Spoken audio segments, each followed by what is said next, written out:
Okay, so boom, right? I'm about like 2 weeks fresh from that new Spider-Verse movie.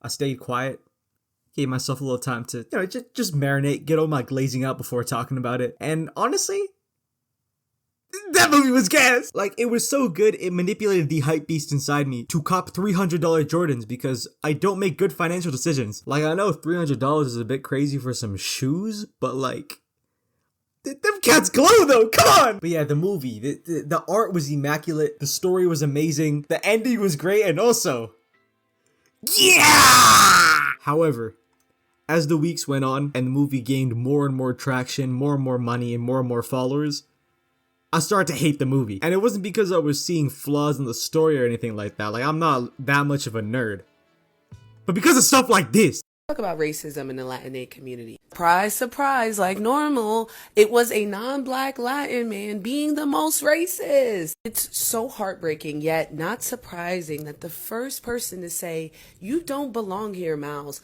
was another Latin man, a biracial Latin man. If he cared about balance so much, why didn't he create a Spider-Man in Universe 42? So let me get this straight. You sat in the theater, watched 2 hours of peak, and this was the takeaway? You took the time out of your day, after watching something great, to be mad!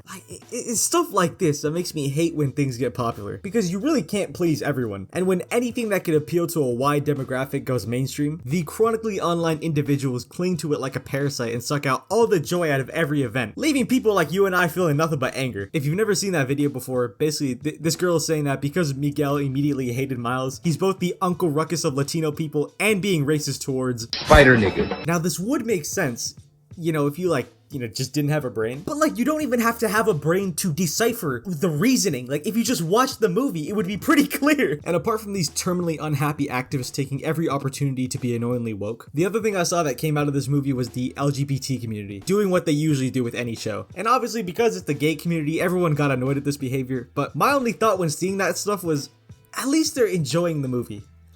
Unlike this bitch! Because originally, all the things that I saw from the gay community regarding this movie was just them relating to certain scenes in the movie. And I know y'all are expecting me to hate right now. Y'all are expecting me to be on some... Ew! Ew! Take your gay shit somewhere else, you fag! But like, that kind of stuff I really couldn't care less about. Because like, if you're able to connect to certain scenes or events in a movie, that's perfectly fine. Like, you're allowed to do that. But it's when you start forcing your ideas onto the series as a whole and spam it throughout social media like it's the truth and everyone has to accept it, then it starts getting weird. Like, I absolutely hate it when all I see spam throughout social media are people's headcanons and theories that are the equivalent of this image. And while it's fine to theorize and everything, when you spread it like it's the undisputed truth, even though it's canonically wrong? I mean, hey, don't get me wrong though, I'm definitely not mad or anything. That's all you motherfuckers. Because there are a lot of y'all that beat your shit at one point to Spider-Gwen in the past. Like, y'all must be crying reading all these trans theories. Y'all are so down bad right now. All these guys must be crying right now. And Spider-Verse isn't the only victim of this kind of behavior either. Because many other popular things down the years have fallen victim to the same kind of annoying ass shit brought on when the bad apples catch wind of a new trendy thing. And it happens in much worse ways too. Like, for starters, if y'all couldn't guess by the profile pic, I like anime, especially the fighting ones, because I think the plotlines and other types of animes are pretty goofy. But like, I mess with Dragon Ball. I like One Punch Man. I rock with Baki. One Piece. Hell no. But I wasn't always an anime fan. I only got into this stuff like 3 or 4 years ago because I went my whole life thinking it was cringe as hell. And although anime is hype nowadays, I still don't tell people I watch anime because it is embarrassing to tell non-anime fans that you're an anime fan just for them to rope you in with these kinds of fans. The Comic-Con sweaty fat ass fedora wearing basement dwellers choking their chickens to these weird ass drawings and Naruto running to every place they go. Like, I know it's not every fan that does this, like it's a very small minority, but the fact that it's caught on camera, it just gives us all a bad rap. And that's why it's so frustrating when fans become so aggressive with their fanning, because it goes viral and gives the whole community a bad rap in the process. Like, I was one of those people who gave anime a bad rap. I always thought anime fans were weird because of how many videos I watched of people, Naruto running in public. But I mean, hey, the internet's an echo chamber, I guess. Also, the shipping, oh my god! And y'all know exactly which show I'm about to talk about when it comes to this. I'm talking about My Hero Academia. Holy shit, quarantine was the wrong time to be a writer of this show. The sheer amount of these chronically online stands harassing the writers to make certain characters gay, and they weren't just begging and crying on Twitter. They were like actually harassing the writers over this fucking TV show. Like, Twitter really thinks that they run shit. You don't call the shots. Shut up. Like, I know y'all remember, at one point the writers were getting death threats for every decision they made that the fans didn't like. You know, Endeavor gets his redemption. No, he's a wife beater and a child abuser. He should stay canceled forever. This is definitely a real person. You writers are such scum. You endorse this behavior. I know it. Don't you realize I was beat as a child? This isn't fair. You all should die. The two main characters hate each other's guts. They're so gay for each other. They should get together or I'll end myself. And then they hit him with every ism-tism out of the book because they just didn't make it happen. They don't want to, give in to the Twitter peer pressure.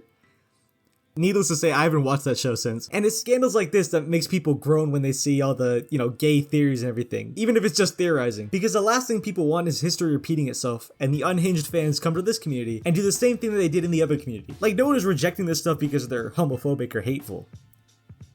Okay, well, some people are, but not everyone. But because it's happened before. The unhingedness has happened before. And when unhingedness inevitably goes viral, the whole community takes the hit, similarly to how the My Hero community took a hit. And it annoys the OGs who have been reading the comics and following the series before it was mainstream, because they basically have to go into hiding out of fear of being roped in with these weirdos. And speaking of OG fans, another thing that is just so gosh darn freaking annoying are the hardcore fans that make supporting the popular thing a competition and almost just gatekeep their favorite things just to flex their cock size as a superior fan. Like, remember when Rick and Morty was a popular show? And there were those 400-pound basement dwellers sitting on Reddit, licking their Cheeto dust off their fingers as they typed about how the show is for high IQ individuals. And most regular people, they wouldn't understand the subtle jokes and how they speak about a deeper meaning of life. Because these lard brains, they simply think on a different plane to us mere mortals.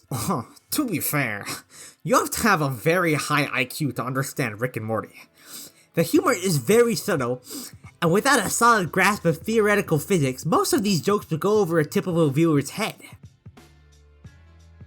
I'm Pickle Rick! Wubba lubba dub dub! Yeah, that was real deep, I gotta say. When Rick turned himself into a pickle, it really showed us that the system both we and Rick have been placed in has put us all in a pickle. And on top of all the gatekeeping, another thing that I hate is when you talk about the popular thing in question, and you got that one guy that slides up on some geek shit. Oh, you're a real fan, are ya? I've been watching this show since I was in the placenta. I bet you can't even name 10 characters, you pleb. Shut your ass up. Like, can we just enjoy things? Can we just sit back and come together and enjoy things that are good without this extra shit? Did your internet penis get longer when you won the Twitter argument over who knew more about a fucking fictional TV show?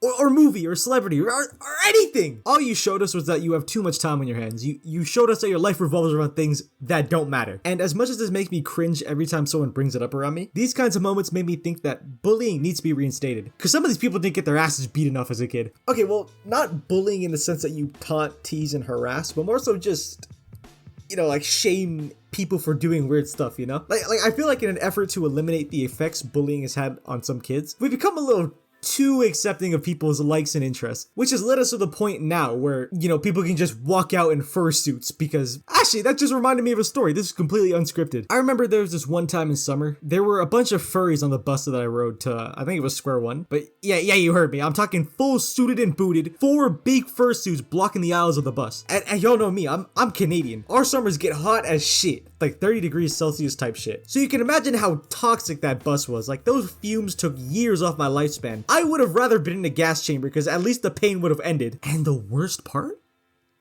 Nobody said shit, including me. And yeah, maybe this might have been just a byproduct of people being too afraid of confrontation, but someone should have definitely yelled at them like, yo, kick these off the bus, fam! Like, we are just too accepting nowadays. We allow too much buffoonery to slide nowadays. Like, roll the clock back even like 10 years, those furries would have gotten jumped the millisecond that first bead of sweat dripped off their crusty, sweaty foreheads. Nowadays, nothing! People just kind of awkwardly sit and accept that this is a thing we gotta live with now. The way we live nowadays with the internet and the no bullying except everyone mindset we've been raised to adopt, we've nullified the fear of consequence for these weirdos doing weirdo stuff because, their mental health, preserve their mental health. My mental health was in a ditch on that bus! I could not have cared less if they were bullied into their graves. Like, back in the good old days, back during the days in which you could say certain words without them being called slurs, there was no internet to hide behind or any bullying campaigns to validate someone's bull gaggery. People would just have to deal with the consequences of their actions, opinions, and interests because everyone could see and hear you at that moment. And it put fear in people's minds and stopped them from doing or saying weird stuff. And I do agree that removing bullying from society was undoubtedly a good thing because,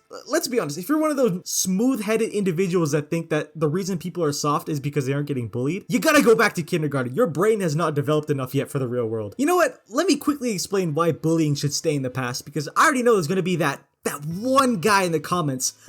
Actually, bullying builds character and gives you a hard exterior. Shut your ass up! Bro, I have been bullied as a child. I have bullied others as a child. Do you know what that outcome of said bullying in almost every instance was? Insecurity, self-confidence issues, and self-image issues, trust issues, and just an overall stunt in social development.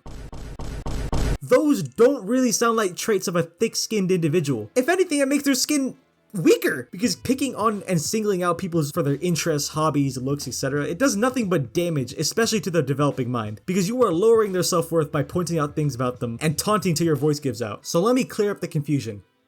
When you say bring back bullying, what you actually mean is bring back consequence. Make people more self-aware through consequence and social pressure. Like, for example, you aren't a complete weirdo if your interests are humanoid foxes. Like, I really couldn't give a shit if that's what you liked. It's not my cup of tea, but whatever, it's your life, live it. But when you were in public areas in your gay little fursuit trying to normalize this as an identity, then you just need your ass beat. There is no human right that allows you to block an entire bus aisle with your stench. Similarly, it's okay to like what you like if it appeals to you. Like, if you and I like the same things, we share community and we should support each other. However, because we share a community, an online community, mind you, where anything crazy can go viral and taint the whole community's reputation, myself and every other normal fan within the community don't want you ruining it for all of us with your weirdness because you feel like it should be accepted. So I guess what I'm trying to say is, stop using the internet as your little safe haven to pollute communities with dog shit and ruin it for other people. Just enjoy things like a normal individual. And if you want to talk about it, just do it in a non-unhinged way, please.